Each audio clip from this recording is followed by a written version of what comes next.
this is an iHeart podcast. Guaranteed human.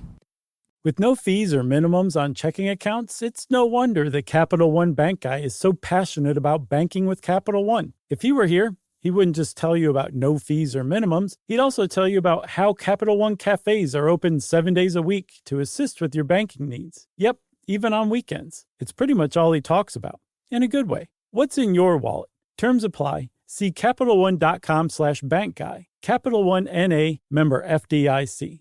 Work can be a little weird. Cringy training seminars, coworkers who won't stop talking about their plant, forgetting the mute button at an inopportune moment. We have to deal with a lot on any given workday. Sometimes it can feel hard to thrive and move forward in your career. Well, that's where LinkedIn comes in. LinkedIn helps you get ideas and insights from experts in your field, connect with people professionally, grow your network, and access tools designed to help you find the right fit for your next role. Whether you're just getting started, figuring out your next move, or looking to accelerate your career, LinkedIn is built to support you at every stage, because LinkedIn is the network that works for you. Visit linkedin.com/knowstuff to learn more. Hello, Colorado. The state's so nice, we're playing there twice. That's right. 2 days in a row, Chuck. We added a second show to our Gothic Theater tour. That's right. We're going to be there June 7th and June 28th now. The 28th is sold out, but one of those weird cases where you go see the first show, you were actually late buying tickets.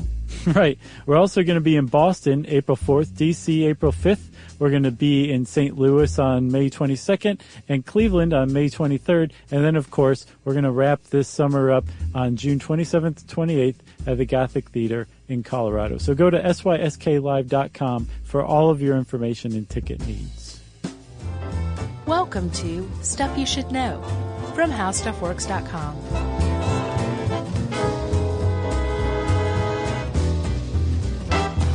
Hey, and welcome to the podcast. I'm Josh Clark. There's Charles W. Chuck Bryan, and there's Jerry. This is Stuff You Should Know. All right. This bears some explanation. So I was doing my Stevie from Malcolm in the Middle impression. Which one was Stevie? He was the kid in the wheelchair who like breathed like that, who talked like that because I don't remember. he had serious asthma. Yeah. You don't remember him? Was he just like a classmate? Yeah, he was like his best friend, I believe. Yeah, I don't remember. I like that show, though. Yeah. Well, that's not what I was doing, really. No, we're slightly out of breath because we just had a fire alarm. Yeah, we had to walk down four flights of stairs.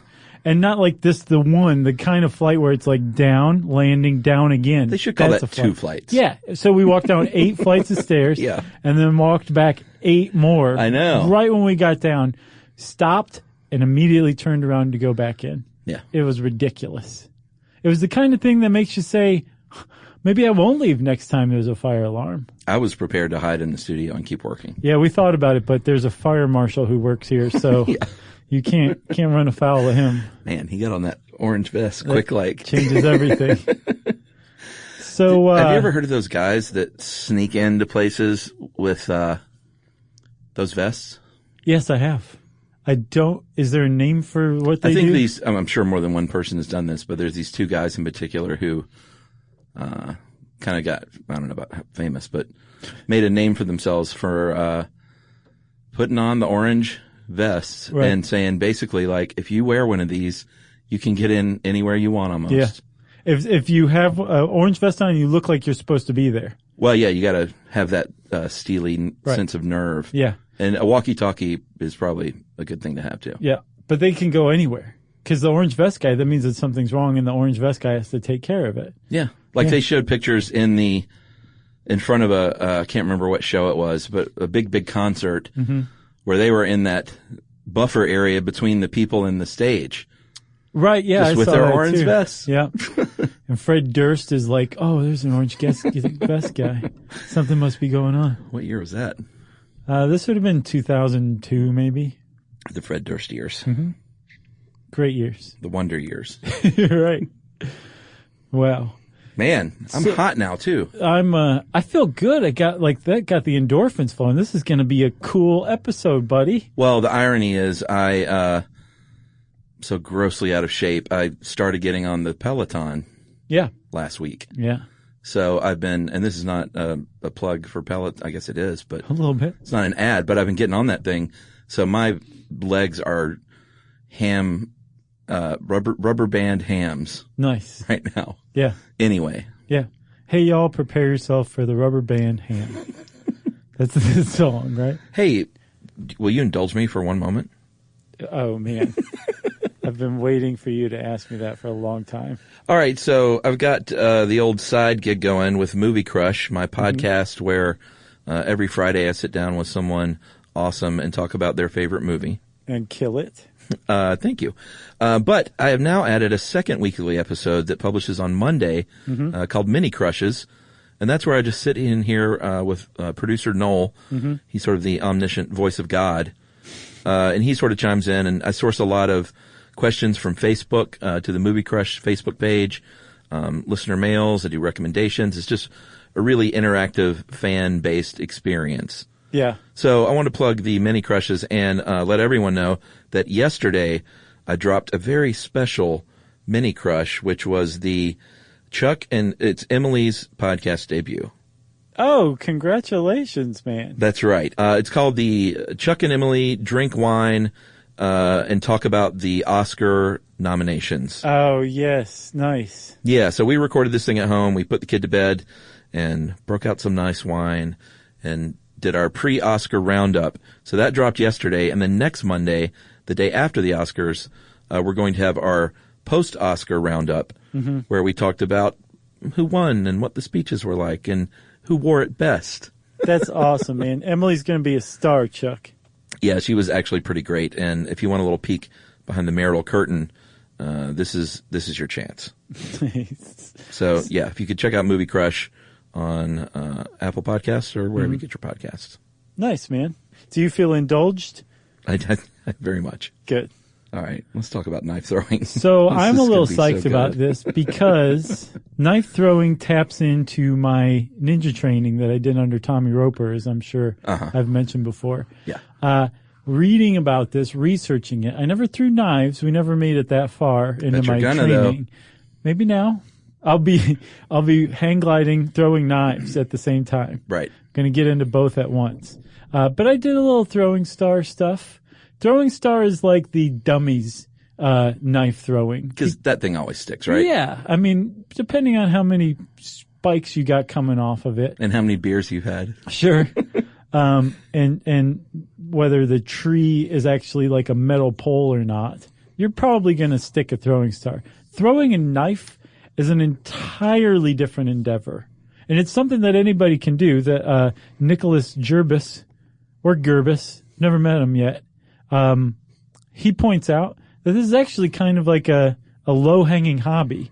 That you can get a set of knives for $10, $15 a piece. Okay. You probably want about 5, as we'll explain why. Maybe 6. And then you just practice.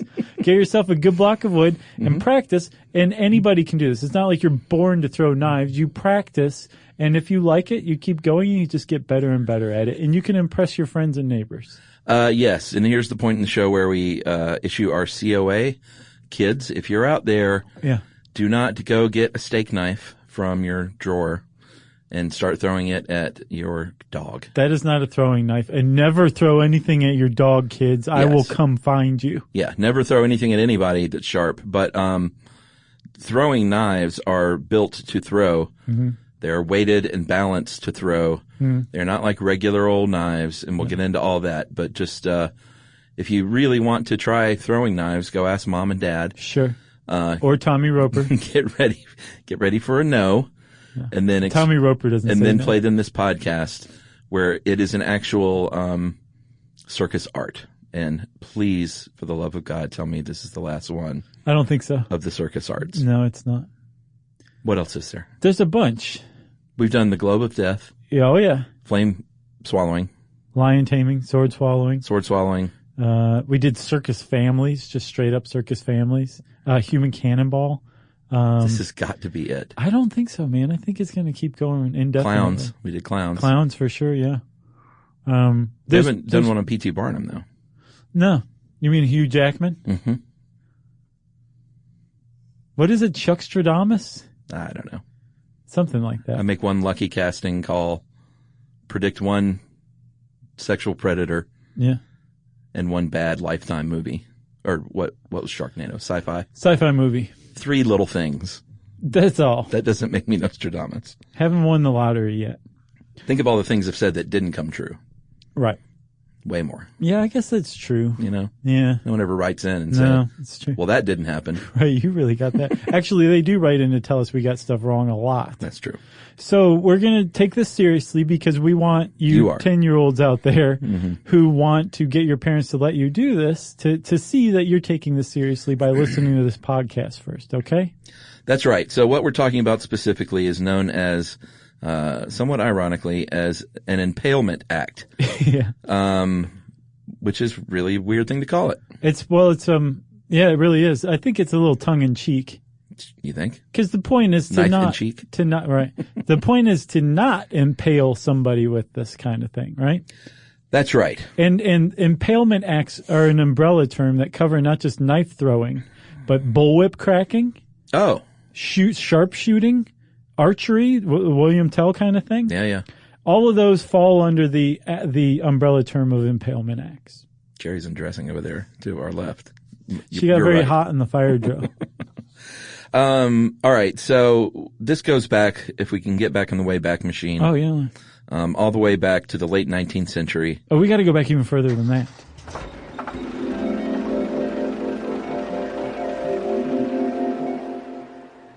Are you going to go like to ancient times? No, we'll just go to the 19th century. Because I'm sure Chinese people in ancient times threw stuff that stuck in walls. Well, I looked up the oldest knife, and China started everything. Apparently, they did. Apparently, they found the oldest knife 500,000 years ago. Oh, the oldest knife. So we've been using knives for longer than there have been modern humans. Yeah, for sure. And then at some point, probably about 499,000 years ago, we started throwing knives. That's right. Stabbing is okay, but throwing a knife is when you really can come to appreciate what a knife does. Okay? Man, there was nothing better in an 80s movie than when like James Bond threw a knife and it got a guy. Or American Ninja, that's what I was trained on. Yeah. All right, so Wild West shows, Buffalo Bill and his Wild West shows traveled throughout the United States, throughout Europe. Yeah. Knife throwing became a big spectacle at things like this, as well as obviously sharpshooting and probably archery. They probably did all the impalement arts. They definitely did. And they really brought it to the world, to the point where you can just basically say that's where it started, was Buffalo Bill's Wild West show. Yeah. And this is one of those things where through a modern lens, it is incredibly misogynistic to think about the fact that you say, hey, let me take a scantily clad woman, a target girl. Yeah, that's what they call them, as target girls. And throw knives at her. Yeah, just stand there. Stand still. Yeah, throw knives near her. That's your job. It's always a lady. She's always got on like a bikini or something. She's dressed like almost like Wild West steampunk Renaissance fair thing. Right. You know, just to cover all of the geek boys' dreams and desires. Right. But when you look at it through the modern lens, it's like, man, that is totally misogynistic. Right. To that is the act. It's got a burlesque thing going on. Yeah, sure. I mean, you can see what they're trying to do is titillate the young boys in the audience. They're trying to sell tickets. Sure. And it probably wouldn't have sold as many tickets if they just had Bill the farmhand with a balloon in his mouth. Right. Getting popped. Yeah. You know? I mean, it's still pretty cool. You're still saying the same thing, but yeah. It's just basically tradition and custom to have a scantily clad woman as your target girl. Again, that's what they call them, is the target girl. Right. And that is one of the two people involved in this impalement act. That's right. We mentioned the balloon in the mouth. That was one of the big tricks. Yeah. There was a German husband and wife named the Gibsons who introduced the very famous Wheel of Death in 1938 at the Ringling Brothers show in Madison Square Garden. Have you seen this? Oh, yeah. Okay, so I'd seen stuff like with knife throwing before, and I always thought Flea Circus was another one. Oh, God. Do you remember our Flea Circus episode where it turns out that flea circuses actually involve real fleas? Yeah, that was the best of the circus arts. And everybody thought it was like, no, it's magnets or just your imagination, power of suggestion. And that's just not the case.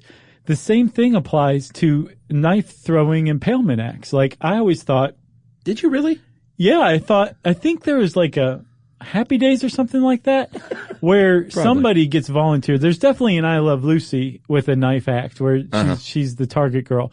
But there is some show where maybe Laverne and Shirley, now I think about it. Anyway, the guy's throwing them and like the knives are coming out of the backboard around them. So it's all an illusion, right? That is not true. In knife acts, if you're the target girl, a dude is throwing 12-inch long, extremely sharp, pointy knives right at your head and is trying to get as close as possible to you without hitting you. Correct. And again, it's not just, that's just the profile where they're throwing knives around you and making like a chalk outline of your body. That's the profile. But there's other ones like holding a cigarette in your mouth and knocking the ash off with a knife. Or you're holding a flower in your mouth and they slowly like cut the stem off piece by piece. There's some pretty interesting things that people have done with knife acts. Yeah, sometimes, and this is the riskiest of all moves, riskier even more so than the Wheel of Death, is when they do when they cover the target over with paper. Yeah, the veiled Wheel of Death. So you can't even see the spinning, who is behind there. You just have to have it timed completely perfectly. Right. But if you take a step back and think about this, there is nothing about that act that should allow you to say, oh, if I throw like this, I will miss the person, because they're spinning. So you have to know where their body is at every second, but you've taken away how you know that, which is your vision, because they're behind a big sheet of paper that you're throwing knives through. Yeah. And there's this guy who we'll talk about a little further. His name is the Great Throwdini. Love this guy. Yeah. I watched a bunch of his stuff. He has done something. It's probably the most dangerous, most impressive knife throwing act anyone's ever done. He did the veiled Wheel of Death with 2 target girls on it. So he has 2 girls strapped to a board, spinning behind a big piece of paper that he can't see them through, and he's throwing knives at them. Fast. Yes, very fast. The guy threw them on an average of a knife every 0.59 seconds. Yeah. And he didn't hit either one of them. Amazing. It is amazing. It's so amazing. I think we should take a break and regroup.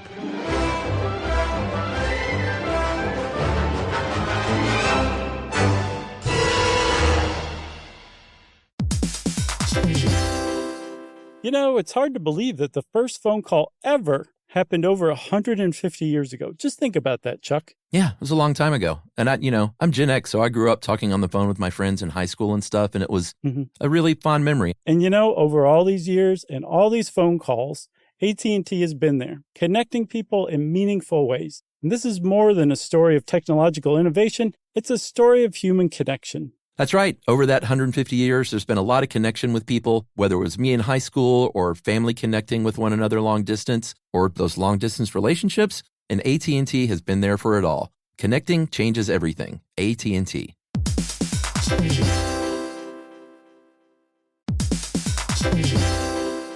Hey, everybody. We're here to talk to you about Wayfair, who believes that spaces should be functional, they should be comfortable, they should be well-designed, and they can be well-designed by you with their help. Your updated space should feel more comfortable, inviting, and practical for everyday use. And we're talking about outdoor seating. We're talking about grills. We're talking about major appliances. If you need storage solutions, Wayfair can help you out. Patio lighting, rugs, decor. It is your one-stop shop for home. Yeah. It's getting nice out, so it's time to think about living outdoors for the next few months. And Wayfair knows that outdoor furniture, it's heavy, it's intimidating to assemble. So Wayfair has stepped in and said, we're going to handle the hard part so you don't have to. That's right. You can shop Wayfair Verified, your shortcut to the good stuff. And that means their team of product specialists are going to vet everything by hand using a 10-point inspection, testing things like, quality materials, functionality and features, and even how long it takes to build that piece of furniture. And the overall experience save time, reduce hassle, and improved convenience. Patio season is here, and these deals won't last. So head to wayfair.com right now to get your outdoor space ready for way less. That's WAYFAIR.com. Wayfair, every style, every home.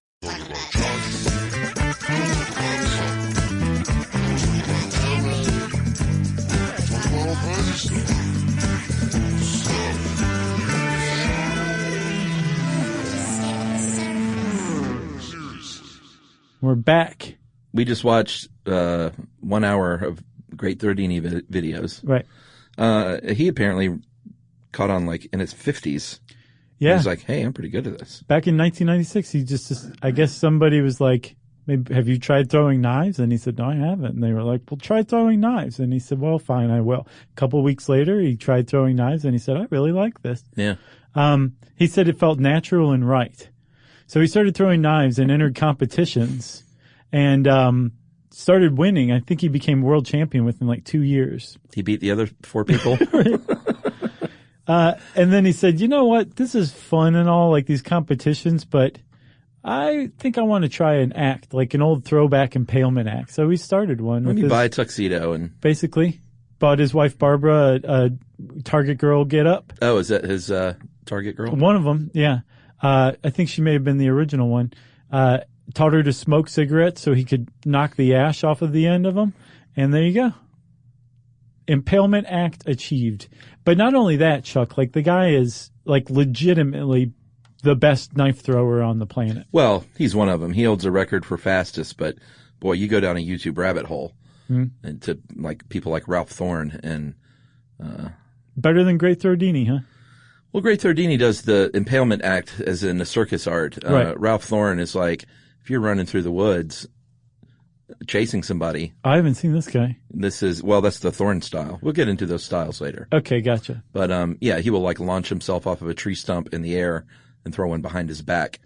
See, now that's basically the training I was indoctrinated. Yeah, like martial arts. Sure. Real world suburban neighborhood dangers. Right. There's a raccoon. Oh, no. No. You're not throwing at raccoons. All right. So. Hey, a raccoon comes at me? Well, sure. Okay. Here's what you need if you're going to throw a knife. You need a throwing knife. And a throwing knife, like I said, is not a steak knife. It is very much made to be thrown. It is balanced so that you throw it. And we'll talk about the different ways that they're balanced. But one thing they are not is sharp on the sides. Yeah, the edges. Yeah, they're very pointy. Right. But they're dull on the edges because you're going to, a lot of times, be throwing it by that blade. So get a knife for throwing. Yeah. Like and the old saying, sharp of point is the point. Yeah. Sharp of edge does you no good. Sure. That old saying. Yeah. That's a great saying. Like that should go on a t-shirt. It should. So, yeah, you want a sharp point, but there's nothing about a sharp edge that's going to help you in any way, shape, or form because the whole point, again, is the point. Is the point that's going to stick into whatever that target is, which is usually a block of wood, right? Yes. So, depending on how you're going to throw it, you want to throw the heavy end first. And there's a reason for this. The reason is that, if you want to get technical about it, velocity equals, distance divided by time, right? And when you're throwing a knife, especially the heavy end first, the heavy end has traveled a further distance in the same amount of time than the lighter end. And this, friends, creates something very important in knife throwing, although not fundamental, which is spin. Okay? That's right. And so if you throw the knife, you're going to throw it either blade end or handle end, and the end regards what you're holding when you throw it. And if you're holding, say, a knife handle and you're throwing it from the handle end, the front of the knife, the point is going to be weighted. It's going to be heavier so that starts the spin. If you're throwing it blade first, the handle itself will be heavier. That's right. So that will start the spin.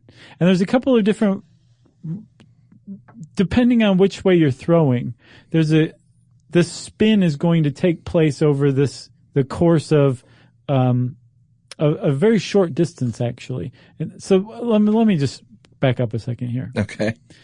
There's some factors involved, okay? They are distance to target, length of knife, weight and balance, and then knife type, right? So the distance to target is going to tell you what type of throw you want. That's right. The kind of knife, they say, for every good rule of thumb here, just throw it out, but they do mention a rule of thumb regardless, that says a blade that weighs about 1 ounce per inch. So and that's per inch of the whole knife. Yeah. So it shouldn't. Well, you can throw whatever you want, but 10 to 16 ounces is a good starter knife. And about that long, or maybe 12 to 14 inches, and about that many ounces is right where you want to start off as a beginner. Right. And there are all kinds of shapes too. Like definitely, some of them are like little spears. Some have multiple points, more like throwing stars. Mm-hmm. They really run the gamut. Right. So depending on how you're going to throw, whether it's a handle throw or a blade throw, the weight of the knife is going to be either in the handle or the blade. It's going to be the opposite of where you're holding the knife. And if you throw holding the blade, you're going to throw a half turn. It's a half turn throw, right? Yeah. And the reason they call it that is because the knife only makes one half turn. The blade straightens out from your hand toward the target, and then that's the only turn it makes. Yeah, it's not like in the movies. A lot of times you'll see you go right and turn like 9 times and stick the guy in the forehead. Yeah, that's really not what you're doing with knife throwing. No, it's basically if you're throwing it by the blade, it's going to make one half turn and that's it. So if you're blade throwing, you would stand closest to the target. Right? So if some guy's coming at you dressed as a raccoon and you know he's going to hurt you and you can throw a knife and he's real close, you would throw by the blade. That's right. And in fact, I don't even know if it's possible to throw a knife like they do in the movies that I don't think so. Just tumbles. Because every video I saw, they're like, you try and prevent tumbling right as much as you can. Yeah. Like that's the whole game is to, because physics says that a revolving object that suddenly breaks free will continue to move in a straight line tangential to the point at which it's released. Right. In other words, that release point's a little tricky. You got to dial that in. Mm-hmm. But we'll get to that too, and on the actual throwing. Right. So the next furthest away from the target is if you're holding the knife by the handle. Right. And you're throwing it, it's going to make, that's a full turn, full spin, to where the blade goes from facing the target, facing away from the target, and back to facing the target in time to stick into that target. And not embarrassingly bounce off because it hit the blade or the handle first. That's very humiliating, right? So humiliating. And then the last one is the furthest one away, and it's about the most you would ever want a blade to turn, which is 2 times. That's about 30 feet or about 10 meters away from your target. You could possibly get it to spin twice. But usually you just want it to spin once or half, and that's it. Yeah, and did you say a half turn is about 7 or 8 feet? I don't think I did. I just said it was the closest. Yeah, about 7 or 8 feet. It depends. Full spin about 12 to 15, and like you said, the great Throdini double Bondini double twist is what, up to 20, 30 feet? Yeah. Although one of these other throws that we're going to get into, this thorn throw, one of the benefits is you can throw from anywhere. Right. Supposedly. So we're going to take one more break, and then we're going to come back and teach you a little bit about throwing and then what to look for in a good knife.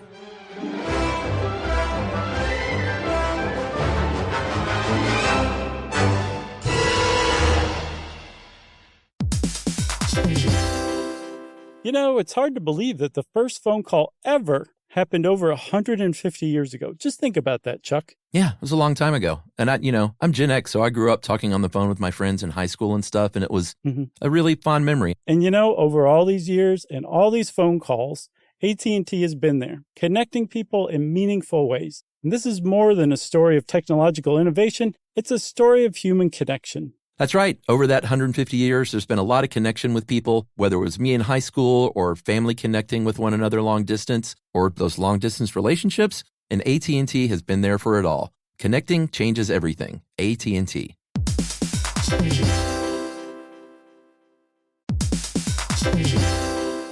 Hey, everybody. I want to talk to you a little bit about Tide Evo because it represents over 10 years of innovation and product development. Tide Evo is a first-of-its-kind technology where tens of thousands of minuscule fibers are spun together to form a 6 times powerful layer packed with scrubbers, brighteners, pre-treaters, and fresheners. And that's going to deliver a breakthrough clean that's so powerful, it feels like magic. Yeah, it is kind of like magic. Tide Evo is revolutionary. A 100% concentrated, waterless laundry tile that's made of compressed microfiber soap layers rather than liquid or powder. And it's not like pods or sheets because it uses 6 layers of detergent fibers to deliver superior cold water cleaning without plastic packaging of any kind. And it provides a mess-free, lightweight solution that dissolves lickety-split. So whenever you run into a laundry challenge, turn to Tide Evo. It's revolutionary. It's magic. Try new Tide Evo. Real laundry magic.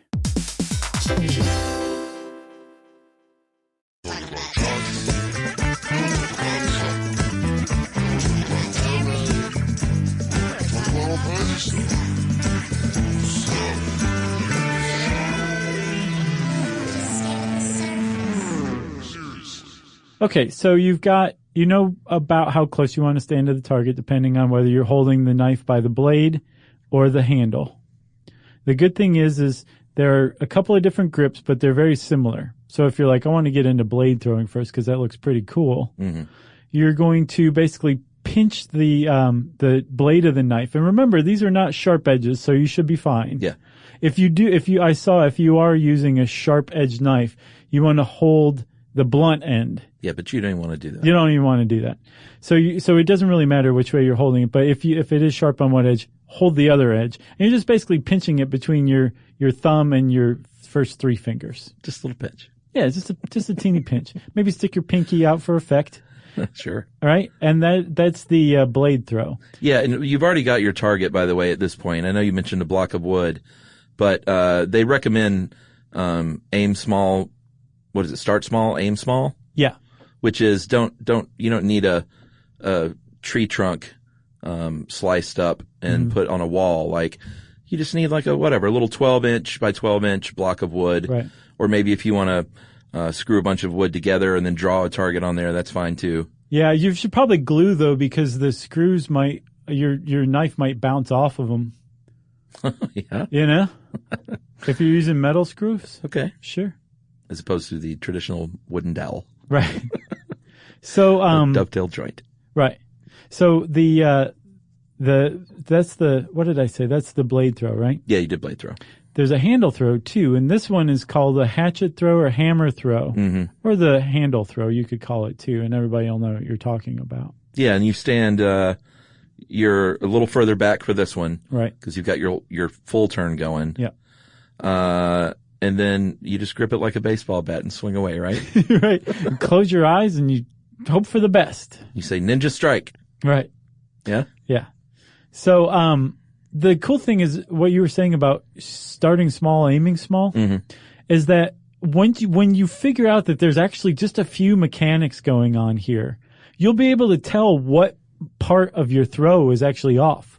Yeah. Whether it's distance, whether it's when you're releasing, whether it's how you're gripping it, the problems or the issues with your throw will show up, and you'll be able to read based on how the knife is landing or sticking what's wrong with your throw. Yeah, like if you are throwing, I think, blade first, and it sticks, but it's sticking at a really hard angle where the handle is pointing down. Right. Then they say maybe just move back 6 inches with your stance. Is it? Yeah, you're right. And then try it again. Yeah, because that means that the knife didn't get its full rotation. Right. You want it to basically be sticking straight out perpendicular to the target. Yeah. That's a correct throw. Or as you're learning to do this. Yeah, and did you say that it's generally your opposite leg of your throwing hand forward? Oh yeah, so the stance? Yeah, I mean, generally, but then again, I also saw this Russian guy that threw with his throwing leg, or the same leg as his throwing hand forward. Right, and he was like, it all works, basically, right. Was his thing. This guy was great. Good. I knew you had the Italian thing going on, but the Russian, that was good. Oh yeah, I can do that. So let's get into the throw then. Okay, so the stance, I should say. So with the stance, you're standing with your throwing arm, the leg opposite your throwing arm is closest to the target. Kind of like you're throwing a dart. You know how you stand when you throw a dart? Yes. Okay. Like that. Well, actually, that's not quite true. When you throw a dart, your the foot that is on the line is the same side as your throwing hand. Is it? Yeah. Okay, well, this is the opposite of that. Yeah. Maybe I've been throwing darts wrong all this time. So the leg opposite your throwing arm is the one you want closest to the target. Traditionally. Right. Traditionally. Your weight is on your back leg, though, as you're throwing. And what you're doing is you're gripping the knife however you want to, blade or handle. Mm-hmm. Either way, you line it up, right, with your eye against the target. Sure. Bring your arm back behind your head, and then keeping your wrist straight. You don't want to flip your wrist or anything like that. You bring it in an arc in front of you, and you finish like you are shaking somebody's hand. Like you're going, hey, how are you? Right? But I got a knife. Right. The thing is, here's the thing. You're going to want to release at that handshake part when your hand is straight out in front of you, and you're going to find nothing but heartache trying to throw a knife like that. Oh, if you release it right at the end. Oh no, it'll go straight down. Right. It'll go down in front of you because when you release an object that's going in an arc, it wants to go straight in a tangential line from the top of the arc, right? That's right. So you want to release it at the top of the arc. That's right. So I was practicing just in the air. I know. Trying to make my brain release it at the top. And that is really difficult to do because you think initially that the knife is going to go shooting up into the air. It's not. It's going to go straight. That's right. Pretty neat stuff. That's right. And this is just, I don't even know what the traditional throw is called. Do you? I know. I didn't see a name for it. Well, there are some other throws, which I might as well go ahead and mention. I've teased. One is the aforementioned Thorn style from Ralph Thorn. Okay, that's named after a dude. It's named after a dude. Either way, it sounds cool. Yeah, this one, did you see this one at all online? I didn't see that one. I kind of had an idea of what they were talking about based on the article. Yeah, they say that it resembles spear throwing, the action. I guess in that you're not taking the knife like behind your ear. You're sort of just extending your whole arm and doing a big, almost like you're throwing a baseball pitch. Sure, that's what I imagine. Yeah, that's what it sort of looked like. But like then, sidearm? Sort of, like a bunch of people were doing it different, and then this guy's jumping all over behind his back, like Thorn style seems to be to just do whatever you want. Okay. That's not true. Thorn's probably just like so angry right now. He's like, yeah, come out to my woods. I'll show you how I do whatever I want. Then there was the Russian style. And this it's very compact. The elbow is in near the body. Mm-hmm. You hold the knife behind the ear. And this I saw was a little bit more like, like that kind of thing. So that seems to me like depending on how close you're holding your elbow to your body, like you're going to chop the top of your ear off. Well, you want to avoid that. Sure. But it's more like you're pushing it out rather than throwing it like a tomahawk. Right. So that's what I thought, Mumyuan style was like, where you're basically like shoving the knife forward. Well, what I saw with that style, and again, all these videos were different, so I don't know if these people are just, it is YouTube. Making it up. It's not like They're like, I'm an accredited thornist. Right. But the Mumyuan style looks like they were having the knife like in their hand, like kind of in their palm, and would throw it. Gotcha. But I don't know if that was because of the knife, because the guy on there was like, this is a bow shuriken spike, which is thrown in the Mumyuan style. Right. And that's what this article said too. People really get into this online though. Right. That's what I did discover. So the three things, those three types, Thorn style, Mumyuan, and Russian style, those are all styles of knife throwing that involve no spin. That's what the common thread that they all have. Yeah, which is pretty cool. It is cool, and there's a couple of reasons you want to do this. Most knife throwers say that's really tough on the joints after a while. Oh, yeah? That's what they say. And the reason why is because it involves like doing crazy like snapping motions with your elbow and your wrist and stuff. Whereas with knife throwing, it's just a smooth arc you're making, and almost all of the motion is in your shoulder and your elbow, your wrist stays straight, and you just are gently releasing your grasp on the knife, right? So Throwdini can do this into his 80s. All day long, right, yeah. With the no-spin styles, it's just tougher. It's more of a snapping motion that, like, you're going to get tennis elbow after a while. The advantage that these have is, like, if you're trying to throw a knife through a hole, you can't have a 12-inch knife spinning, making this 24-inch arc, basically, or circle. You just want to send it straight like a missile through that hole. When are you throwing a knife through a hole? Into some dude's leg. Okay. Into his calf. And then you pounce on him, put your hand over his mouth and nose until he falls asleep, and then you can advance further toward the castle. Well, the Russian guy I saw was talking about the first thing you do is find the balance point. Yeah. So he held out his finger and put the knife on it until, like a little seesaw until he found the exact point. And he's like, there's a balance point. So once you find out where that is, that will teach you exactly how to hold it. Yeah. In any scenario, basically. Sure. You gotta know where that balance point is, though. So whatever you're doing, though, if this sounds like something you want to do, whether it's spin throwing or no spin throwing techniques, the key to knife throwing of any kind is practice, practice, practice. And this article actually gives a really good piece of advice. It says, get a little set of throwing knives, the best you can afford, because the more expensive they are typically with them, the better, the more well-made they are. Yeah. And, get like a set of 3 or 5 or whatever, because you're going to have to practice repeatedly. Mm-hmm. And if you have one knife and you're standing 15 feet away and you throw it, you have to go get it. You have to throw it again and go get it. That's not nearly as fun as trying to throw like 5 quickly in a row. So number one, you're going to be more entertained. But also if you do, no matter how many knives you have, if you start to lose focus, if you start to get bored or frustrated, stop. Sure. Because if there's one thing about knife throwing, it's meant to be fun. And if you're practicing with your friends, they don't stand to the side of the target. They don't stand directly behind you.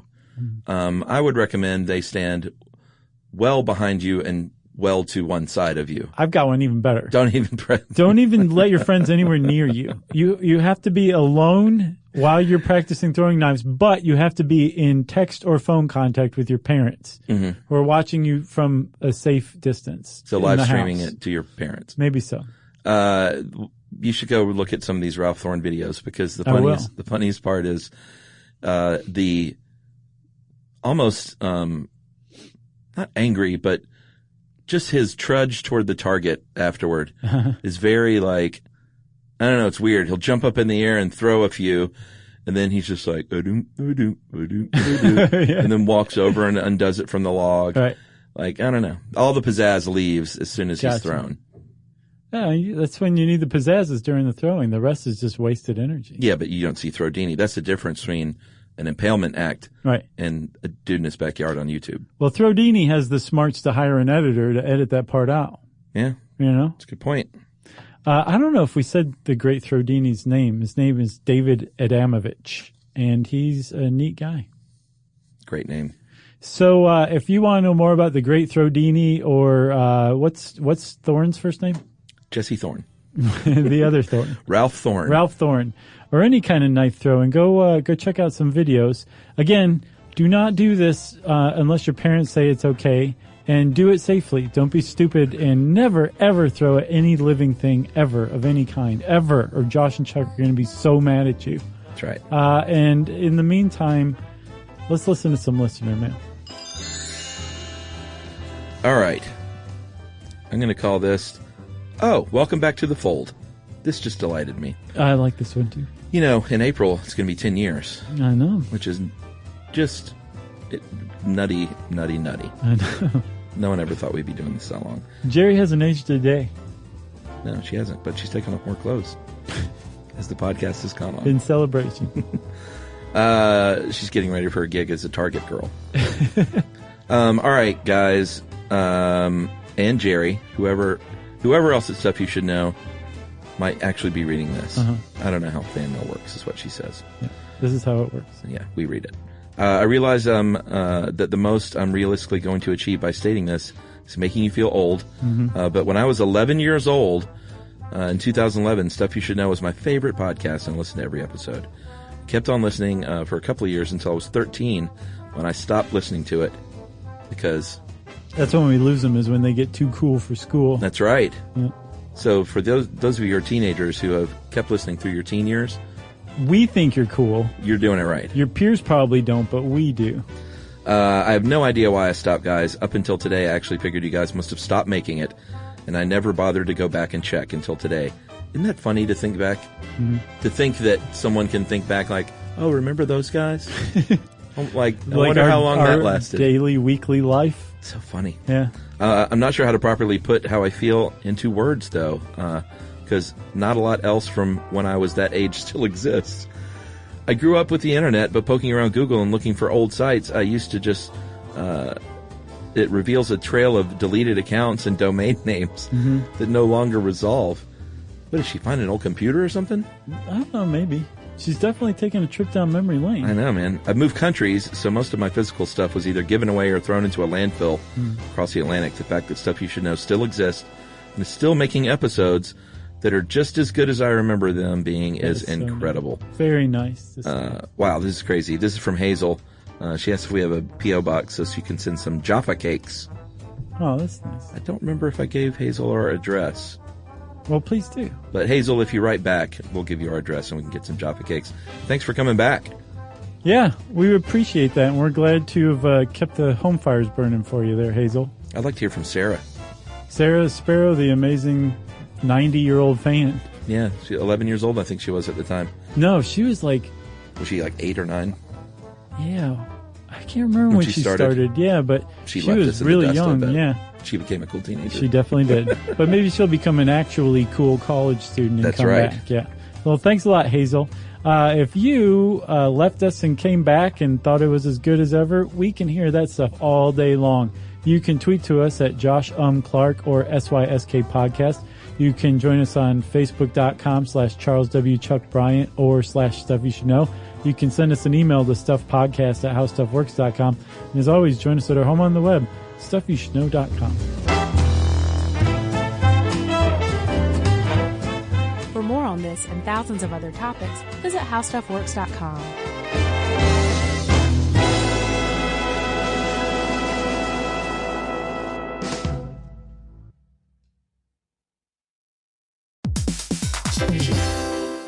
Every parent should know the car ride soundtrack. Are we there yet? How much longer? I'm bored. Well, if you're taking an extensive car ride anywhere and you've downloaded the Lingo Kids app prior to leaving the house, you may experience something strange, right, Chuck? That's right. You may experience silence from the back seat. Your kid may go an entire car ride without asking once if they were there yet. How about that? And by chance of miracle, they may even ask if you could drive longer. Yeah, that's the magic in Lingo Kids. Over 4,000 interactive games, songs, and shows, including their favorite Disney characters. It turns the longest drives into the easiest ones, and honestly, you won't understand why you didn't download it sooner. That's right. Lingo Kids is the #1 entertainment platform for young kids, and it's free to download. Or go plus with the Lingo Kids subscription and unlock even more content your kids won't be able to get enough of. You can save up to 60% on the yearly plan. Just search Lingo Kids in the App Store or Google Play. Lingo Kids, everything kids love.